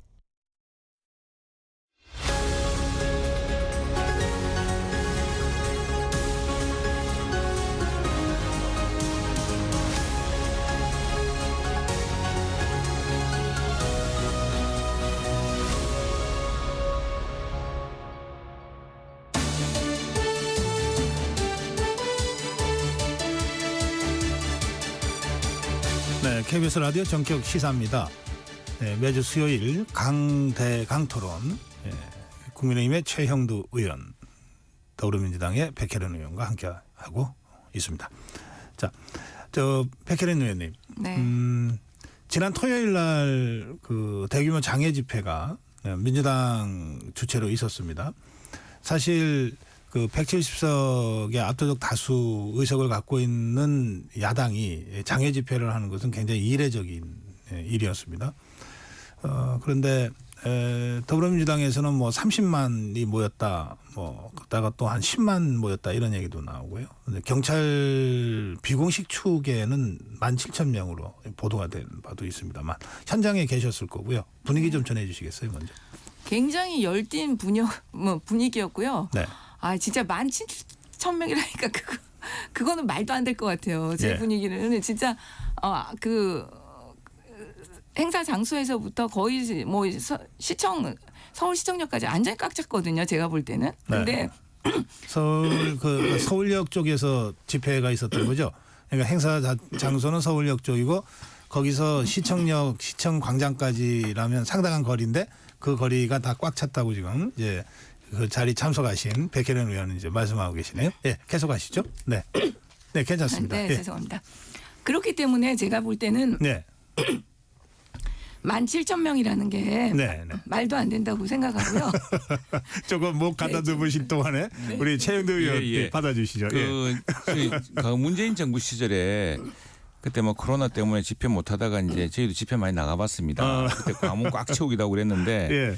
이 장애 집회로 해서 당시에 이제 그 황교안 대표 당시 아닙니까? 네네. 그 기세가 그때 대단해서 당시 자유한국당의 단독 주최로 여러 차례 했죠. 집회를 했었죠. 그때 정말 사진 보면은 저도 우리 백혜련 의원님이 느꼈을 만큼 그런 감동이라보다도 야, 이 어마어마하다 느꼈는데 그 당시에 지금 돌이켜 보면은 당시에 정말 저희도 비판하고 공격할 내용이 많았죠. 코로나에 대한 대응이라든가 또 당시에 뭐 지금 드러나고 있습니다만 수많은 내용들이 있었는데 그 뭐 내로남불이라는 게 그때 나온 말이기도 하고 또 무슨 그 당시 여사의 무슨 그런 특별한 해외 여행 뭐 버킷리스트도 있었고 등등 수없이 많은 내용이 있었고 분노도 그만큼 차올랐는데 결국 장애 집회로 해결될 문제가 아니었다는 것이 지금 결론 아니겠습니까? 그 뒤에 선거도 결국 우리 뜻대로 이루어지지 않았고 그래서 장애 집회라는 것이 지금 이게 이제 정치적 한계 같은 것은 뭐 우리가 충분히 느끼고 있습니다. 그리고 민주당도 정작 중요한 내용은 거기서 말하지 않고 있거든요. 열기만 지금 기세만 올리는 셈인데 그래서 뭐 그 정작 중요한 내용이 어떤 걸까요? 뭐 탄핵 이야기 하다면서 탄핵 단체랑 이제 결부해서 하고 있지만 그 주장까지는 아직 못 하고 있지 않습니까? 이게 그래요? 예풍 같은 것을 알겠습니다. 것이죠. 네, 조금 진정되셨나요? 네. 말씀하시죠. 네, 일단은 뭐 정말 그 원내에서 못 예. 한번 이게 걸리면 안 돼요. 자, 저 시원하게 하시죠. 예. 지금 이 지난 이제 토요일 날 있었던 집회 후에 9일 날 다시 지금 그 더불어민주당이 이제 이번에는 시민단체와 연계해서 집회를 한다고 하는데 아까 말씀하신 대로 시민단체에다가 민주당 쪽에서 같이 집회를 하는데 탄핵이라는 단어는 시민단체니까 뭐 탄핵 해왔잖아요. 예. 그 시민단체하고 연대하면서 탄핵이라는 단어는 좀 쓰지 말아달라고 공문을 보냈다고 하거든요. 그렇습니다. 그럼 예. 이게 좀 어떻게 보십니까, 최영도 의원님? 이게 이중적으로 보이기도 하는데. 이제 역풍을 우려하기 때문이 아니겠나 생각합니다. 그런데 예. 사실은 지난번 보궐선거 과정에서 예. 뭐 끌어내려야 한다든가 해서 그런 주장 비슷한 주장 다 하고서도 정작 그 탄핵이란 두 글자에 대해서는 이게 자칫하다 역풍 불지 모른다라는 걱정 때문에 그 말은 이제 자제하는 모습인데 이게 지금 또 하나는 이 이제 대규모 집회가 지금 뭐 정부와 이제 대통령 또 그리고 최근에 일어났던 여러 가지 사건에 대한 의구심과 또 분노 이런 것들을 모아서 결집시켜 나가겠다는 목표도 있지만 한편은 지금 11월 중순에 예고된 이재명 대표에 대한 두 개의 판결 판결에 대한 말하자면 뭐 음모전이랄까요? 또 이것을 가지고서 그 재판부를 압박하는 여론전 측면도 있기 때문에 이 부분은 뭐 그 실제로 국민들이 그런 대규모 장애 집회로 어떤 영향을 받을지 그건 뭐 좀 저는 그 그렇지 않다고 본질은 봅니다. 방탄용 이재명 대표 그렇죠. 방탄용 예. 집회다. 그렇게 예. 해서 이제 법원을 압박하고 지금 임박한 판결 그게 얼마나 지금 이재명 대표 측에서 민감하냐 그러면은 사실은 지난 국정감사에서 과방위에서 민주당 의원님 한 분이 그 판사 출신 법관 출신인 그 김태규 방통위 위원장 직무대행에 대해서 법관 주제라는 이제 욕을 막 했어요. 근데 예, 법관 이게 출신 주제에, 법관 출신 주제에 그렇게 그랬는데 이게 당시에 바로 그 해당 의원이 직접 사과를 했습니다. 사과를 저도 저 가방이 현장에 있었기 때문에 상당히 그 저 당시에 그 기관적인 그러니까 방통위원장 직무대행도 법관 주제라니 뭐 이렇게 맞서기도 하고 언성이 높아지기도 했습니다만 상당히 이제 그게 좀 지난 알겠습니다. 뒤였어요. 지난 뒤에 대통령 대표가 이재명 대표가 경고하는 식으로 예. 나왔는데 그만큼 지금 이분이 재판에 이 재판 결과에 이런 것들이 미칠 법관들 그러니까 법원에 대해서 미칠 부정적 효과 예. 이런 것들 걱정하는 거 아닌가 싶어요. 알겠습니다. 우리 백혜련 의원님 갑자기 좀 목이 메이시는 바람에 네. 최영도 의원이 지금 발언 기회를 너무 많이 얻었습니다. 네. 중단하겠습니다. 자 이제 말씀하시죠. 일단은 정말 원내에서 모든 일이 해결되면 너무 좋을 것 같아요.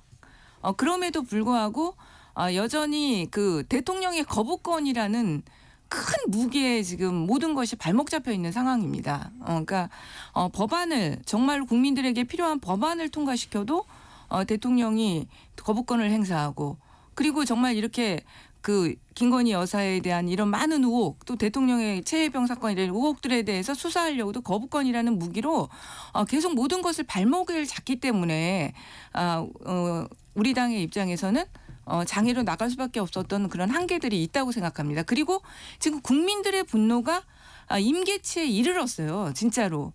더 이상 정말 이 정부 하에서 살기 어렵다. 네. 이런 절절한 국민들의 요구가 있기 때문에 장애로 나갈 수밖에 없었고요.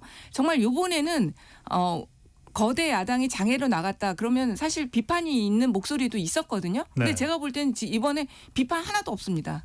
거의. 그런데 그 9일 날도 하잖아요.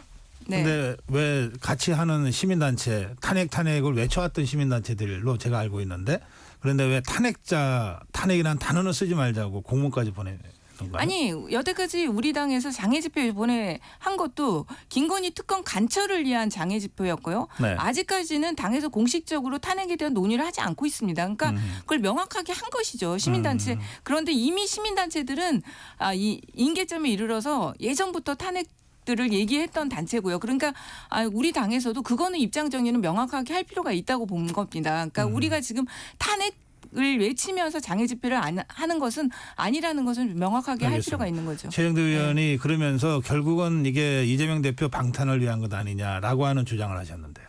그게 어떻게 이재명 대표의 방탄하고 연결되는지 그건 진짜 비약적인 추론 같아요. 제가 볼 때는. 거기에서 뭐 이재명 대표를 구하기 위한 구호라든지 그런 건 하나도 없습니다. 정말 이 정부의 문제점에 대한 그런 비판들만 있을 뿐이지 이재명 대표를 보호하기 위한 어떤 행동도 없어요. 근데 그거를 굳이 이재명 대표의 방탄과 연계시키는 것 자체가 정치 공세고 지금 국민의힘에서는 오로지 그것밖에 애칠 수밖에 없다. 알겠습니다. 제가 볼 때는 그래서 이제 이재명 대표 저기 마지막 발언 기회라고 생각하시고 30초씩. 예, 그렇게 함에도 불구하고 지금 우리 국민의힘도 잘하는 것이 없습니다. 그런데 최근에 갤럽조사 마지막 갤럽조사에 보면은 국민의힘과 민주당 지지 여론이 거의 비슷합니다. 비슷한데 그게 뭐냐면 국민들이 다 아는 거죠. 지금 저렇게 사실 여론 형성 구도로 보자면은 우리는 더 아마 참담한 결과를 맞는 게 당연한데 지금 민주당에 대해서도 민주당이 저렇게 하는 것이 그게 순수하지 않다라고 다 보는 걸 알고 있기 때문에 여론조사도 그렇게 나타난다고 생각합니다. 예. 네, 지금 뭐 명태균 게이트로 인해서 국민들의 분노가 임계점에 다다랐습니다. 정말 모든 의혹들에 대해서 이제는 국민들 앞에 명명백백하게 밝혀져야 할 시점이라 생각합니다.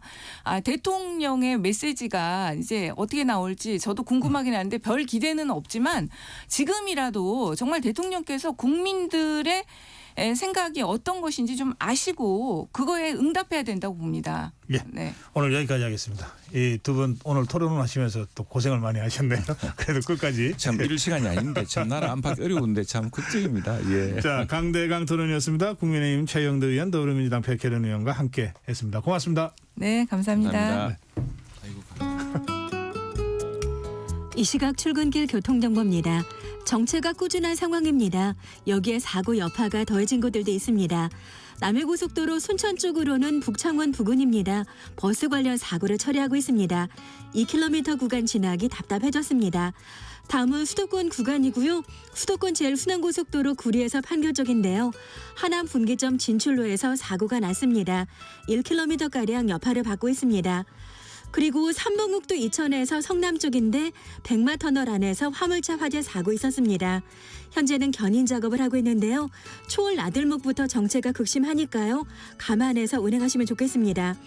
서울은 북부간선도로 도심 쪽이고요. 원룸 분기점 부근 1차로가 사고 때문에 막혀 있습니다. 구리 나들목부터 많이 밀리고 있습니다.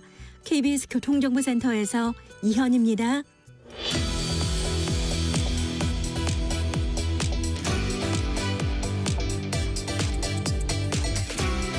네, 미국 대통령 선거가 진행되고 있습니다. 당선자 윤곽이 언제쯤 나올지, 선거 이후에 세계에 미치는 영향, 그리고 우리 한반도에 미치는 영향에 대해서 좀 미리 짚어보겠습니다.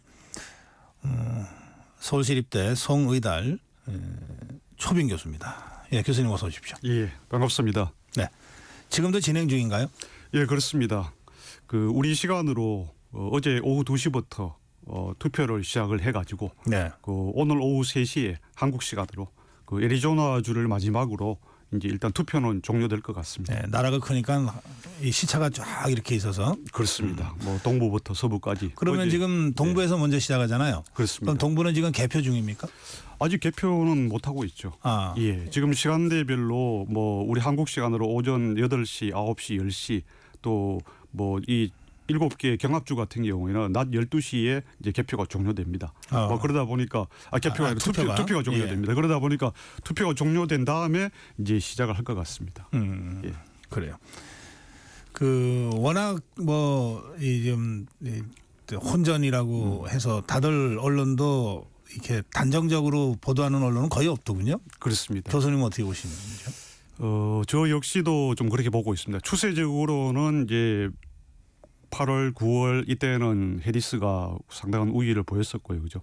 그러다가 이제 10월 초부터 약간 이제 이 트럼프의 반격이라고 이게 됐었고, 네. 또 그러다가 이제 10월 마지막 주 그리고 11월 초 들어서는 다시 해리스가 조금 이렇게 재반격을 해가지고 거의 뭐 48대 48 또는 뭐 49대 49 그런 타이를 이룬다는 것이 뭐 뉴욕 타임스라든가 이코노미스트인데 보도가 많이 됐었고요. 지금 현재도 보면은 미국의 40여 개 여론조사 기관의 여론조사 수치를 평균으로 이 매일 업데이트하는 리얼 클리어 폴리틱스라는 자료가 있습니다. 그 웹사이트가 있는데 거기가 비교적 이제 자기들이 객관적으로 평균치를 내니까 그런데 사실 10월 마지막 주에서는 트럼프가 전국 조사에서도 해리스를 앞섰습니다. 이른바 골든 크로스가 됐었죠. 네. 그런데 이번 주 들어서 엊그제부터는 다시 똑같은 그 숫자가 됐다가 어제는 0.1%포인트로 해리스가 다시 앞섰습니다. 아하.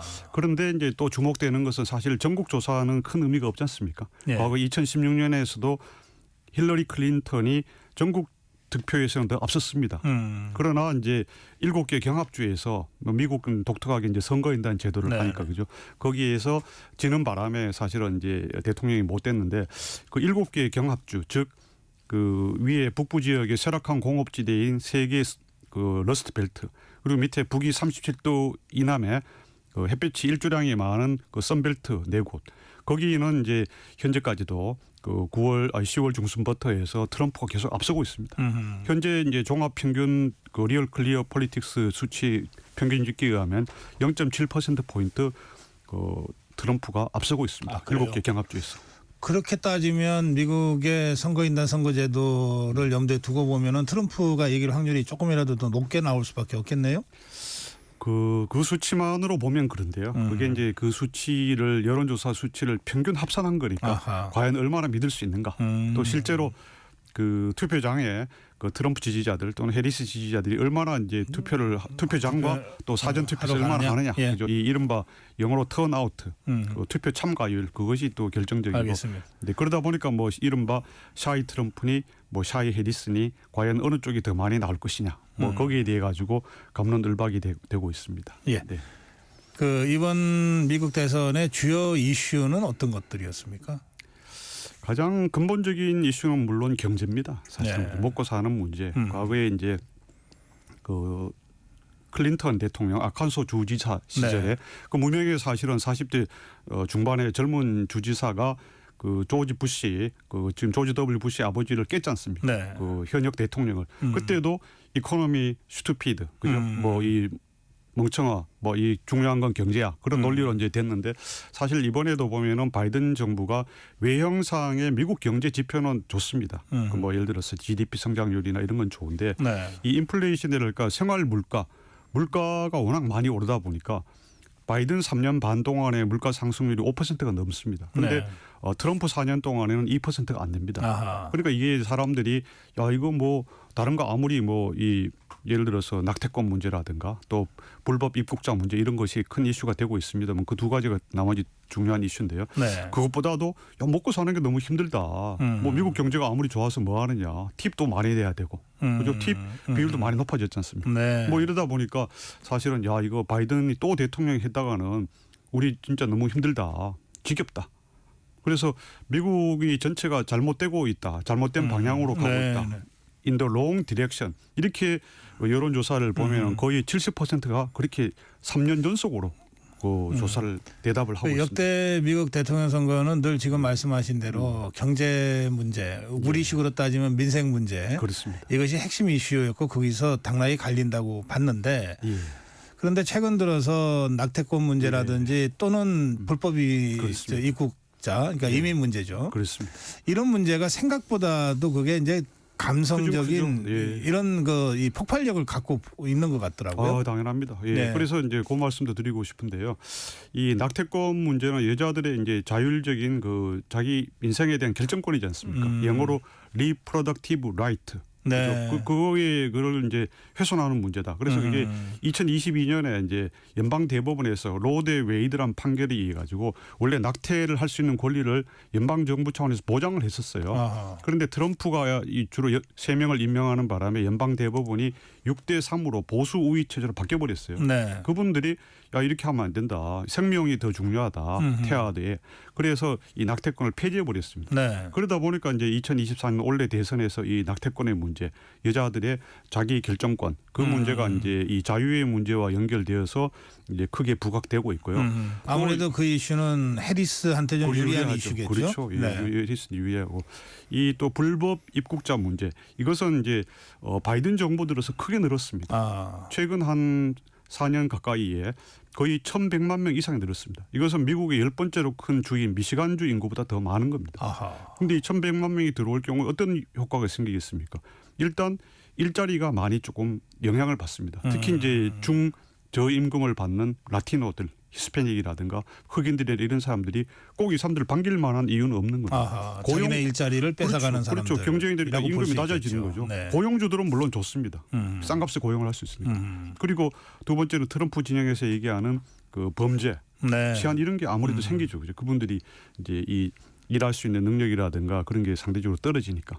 그리고 또 이게 연방 정부는 물론이고 주 이렇게 시군 단위에서도 이 사람들을 위한 복지 비용이 들어가잖아요. 네. 그러니까 이제 거기 거주하는 사람들은 아니 우리를 위해 써야 될 돈이 이를 불법으로 넘어온 사람들에 위해 쓴다. 그러니까 이제 이것도 역시 표심을 자극하는데 이거는 이제 트럼프 측에 유리한 거죠. 트럼프는 그 4년 전에 재임 1기에 장벽을 건설해야 된다. 네. 실제 장벽을 건설했었습니다. 그런데 그러니까요. 민주당이 네. 반대로 완성 못했지만. 그러다가 막판에 쓰레기 발언까지 나오는 바람에 이게 이제 서로 역풍을 그렇습니다. 주고받게 됐는데 처음에 쓰레기 발언은 트럼프 후보한테 역풍이 왔는데 그렇죠. 그다음에 바이든 대통령이 또 쓰레기 얘기를 하는 바람에 오히려 역풍이 그쪽으로 갔다는 분석이 그렇습니다. 있더라고요. 예.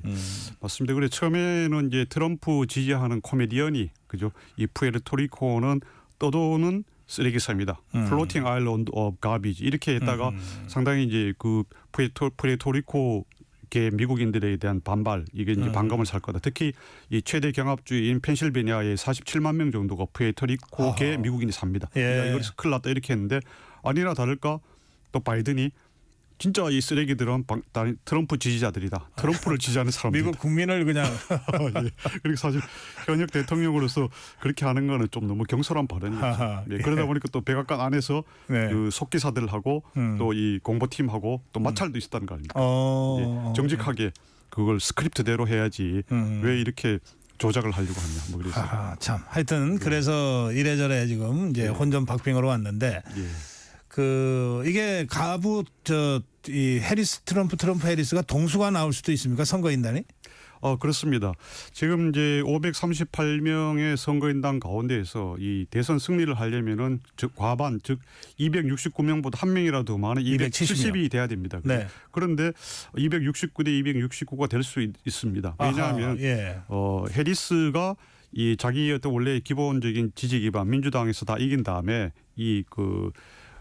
러스트 벨트 세 군데가 이제 선거인단이 44명입니다. 그거를 추가하면 270이 딱 됩니다. 네. 그런데 만약에 거기에서 트럼프가 나머지 그 해리스 우위인 지역에서